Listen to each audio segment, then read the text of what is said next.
The first page of Surah Al-Baqarah we are familiar with, it ends with what?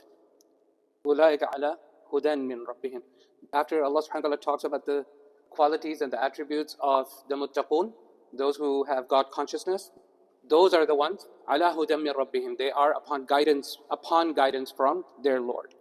And then the second passage that we did, which is the attributes of the kuffar, and especially the attributes of the munafiqun, the hypocrites, what does that passage end with? Allah subhanahu wa ta'ala says, وَمَا كَانُوا مُهْتَدِينَ.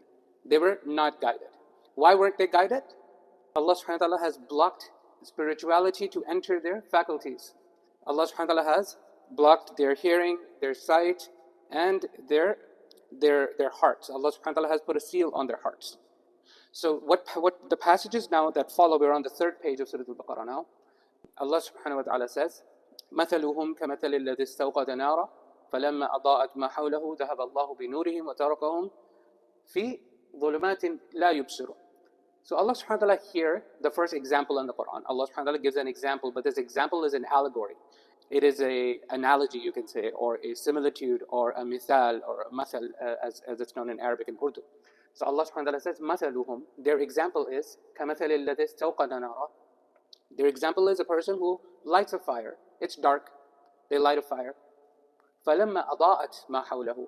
And when the fire lights up what's around him, the room lights up or the area lights up because of the fire, ذَهَبَ اللَّهُ بِنُورِهِمْ. Allah subhanahu wa ta'ala takes away their light. وَتَرَكَهُمْ فِي ظُلُمَاتٍ لَا يُبْصِرُونَ. And Allah subhanahu wa ta'ala leaves them in darknesses so they cannot see. Allah subhanahu wa ta'ala takes away their light. This is the first example. What does this mean?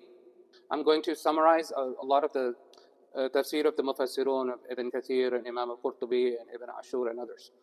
Clearly Allah subhanahu wa ta'ala is giving the example of the hypocrite. The hypocrites, what is their example? They're lighting up the fire. What does that mean? So Rasulullah sallallahu alaihi wasallam is now in Medina, and the hypocrites are very, very angry and upset that he is getting all of the attention and they're not getting any attention. So what did they do? They can't beat him, sallallahu alaihi wasallam, or the Muslims as they're growing. So they join them. They pretend to be Muslims.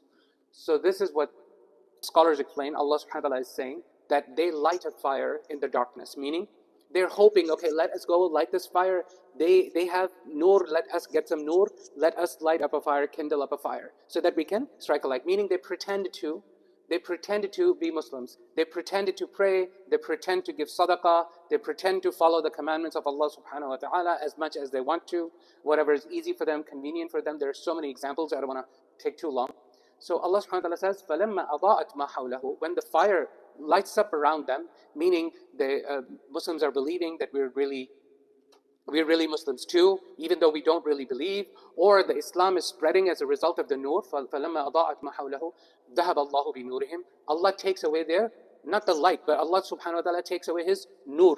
When there is Islam and submission to Allah subhanahu wa ta'ala and ihsan, and Rasulullah sallallahu alaihi wasallam and his teachings and Quran is coming down, and emergence of or a manifestation of anwar of Allah subhanahu wa ta'ala is now in Medina. Medina is Madinatul Munawwara because of the anwar that Rasulullah sallallahu alaihi wasallam is spreading through his message in the Quran, and all of the Muslims are believing.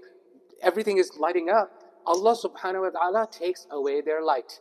How? Because Allah subhanahu wa ta'ala blocks their spiritual faculties. They can't feel the Islam, they can't hear anything good, they can't see from their eyes what is good and what is evil. So Allah subhanahu wa ta'ala takes away their light. وَتَرَكَهُمْ فِي ظُلُمَاتٍ. And Allah subhanahu wa ta'ala leaves them in darknesses. Allah subhanahu wa ta'ala leaves them in the darknesses, their delusions that they're doing the right thing. When they're doing fasad, they're feeling that they're actually doing sulh. When they're doing evil, they actually think that they're doing something good, etc., etc. So for them, the Muslims are misguided, but they're the ones who are guided. So Allah subhanahu wa ta'ala completely blocks all their spiritual faculties and drowns them in the darknesses of their own delusion. فِي ظُلُمَاتٍ لَا يُبْصِرُونَ. They have no insight. They can't see anymore. So this is the first parable, and the first parable is book-ended with the ayah number 18, where Allah subhanahu wa ta'ala says, صُمٌّ بُكْمٌ عُمْيٌ فَهُمْ لَا يَرْجِعُونَ. They cannot hear anything anymore. Meaning they're not able to hear the truth when it comes to them because their faculties are blocked. Bukmun, they're not able to speak anything good or stop from their mouths anything bad that is happening. You know how people, when bad is happening, they don't say anything? because they're like, oh, it's not my problem to deal with, I'm just going to move on. So, bukmun, they're upcome, they can't speak. They can't speak the truth, they can't encourage the good from happening or prevent the evil from happening. Umyun, they're blind. They are not able to see the truth or recognize the truth. Fahum, Allah subhanahu wa ta'ala then makes this final statement here in this at the end of this first parable. Fahum la yarji'un. And they are unable to come back. Come back to what? Come back to guidance. They are so far away from guidance that there is no return for them anymore. Fahum la yarji'un. And then the second parable, Allah subhanahu wa ta'ala says, or another example of them is, let's do a quick translation, then we'll look into what the meanings mean. كَصَيِّبٍ مِنَ السَّمَاءِ. So there is a storm in the sky. Okay, there's rainstorm, thunderstorm in the sky. فِيهِ ظُلُمَاتٍ. In the thunderstorms there are darknesses. وَرَعْدٌ وَبَرْقٌ.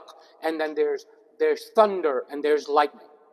يَجْعَلُونَ أَصَابِعَهُمْ فِي آذَانِهِمْ. So they put the fingers in their ears. Why? When it's a very dangerous thunderstorm and it's thunder and lightning, if you're outside, it's so loud. Allah subhanahu wa ta'ala is painting a scene that they're putting the fingers in their ears because they don't want to hear the thunder and the lightning. It's scaring them.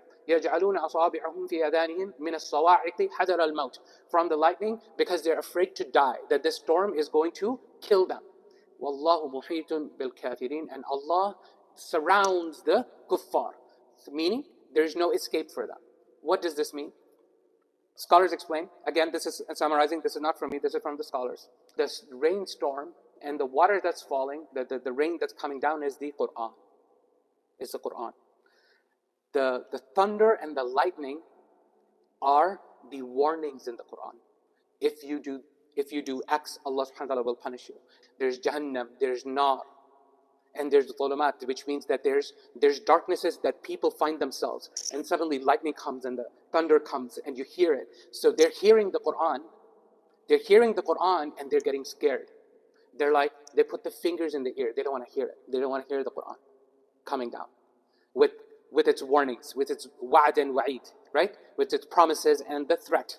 Wa'd and wa'id, so they want to hear it. So they're putting the fingers in the ears because they don't want to die, which means that this is going to ruin them. This is going to ruin their livelihood and this is going to ruin their world.